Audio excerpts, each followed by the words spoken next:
My sister-in-law told my stalker schizophrenic ex my whereabouts. My ex-boyfriend Jake and I broke up a few years ago because he had a sudden psychotic episode and chased me around the entire neighborhood with a machete. He was placed in a mental health ward. Following this, his entire personality changed and he developed delusions, hallucinations and paranoia that the people were out to get him, which never went away. Also, a large part of his paranoia revolved around me controlling people around him and thinking I was trying to make him look crazy. He was let out of the hospital after some time and I took responsibility for him. He was eventually diagnosed with schizophrenia. I did everything I could to be there for him. I went to all of his mental health appointments and stayed up at night to make sure he didn't leave the house alone. Even though we were no longer together, I cared for him. We kept talking for a little while as friends. I think the entire time we kept contact he assumed we would get back together at some point. When I started a new relationship with my current partner Sam, Jake had a really bad psychotic episode and threatened both of us. He accused me of cheating on him with Sam before we broke up and sent both of us intense messages threatening he would turn us into pasture for his bloodhounds. Following this, I cut all contact with Jake. The only slight connection I have to Jake is my brother's girlfriend Jess. Her and Jake have been friends for years and have maintained their friendship. She knows the entire background to our relationship and never chose sides. Later on,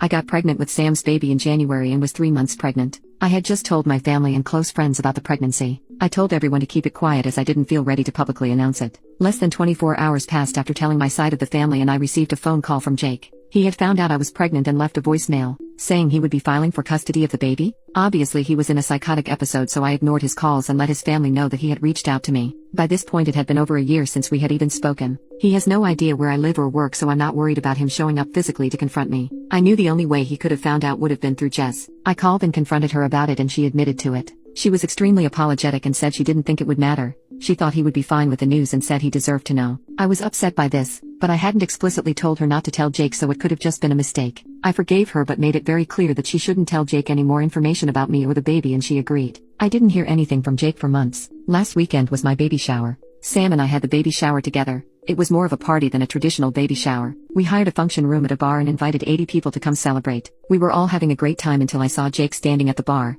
looking around. I managed to slip away without him seeing me and grabbed security to get him escorted out. I watched as security approached him and asked him to leave. He was furious and started yelling. He spotted me and tried running to me before being grabbed by security. He ended up biting one of them. He was yelling and demanding to talk to me before he would leave. Sam and several friends went over to him to try and talk him down, but it only escalated. He screamed at Sam, claimed that he was the baby's real dad and that we had never really broken up. At this point I left to hide in the ladies' room until my mom came to let me know Jake was gone. He had eventually left after a little more screaming. I was mortified and we cut the baby shower short. I couldn't stop crying. It's now been a few days and I confronted Jess. She is the only person who would have possibly told him the location and time of the baby shower. I wasn't as kind on the phone with her this time. She admitted to telling him and apologized, but said how could I keep this a secret from him? I was furious and told her that she would no longer receive any news about me or the baby and that I would cut her out of my life. My brother called me after and asked me to forgive her. He knew she was wrong, but he didn't think he should also be punished for what she had done. He knew that by cutting her out I also wouldn't be telling him any news about the baby. In part he thought I should blame Jake for his reaction and not Jess, that she hadn't known he would show up.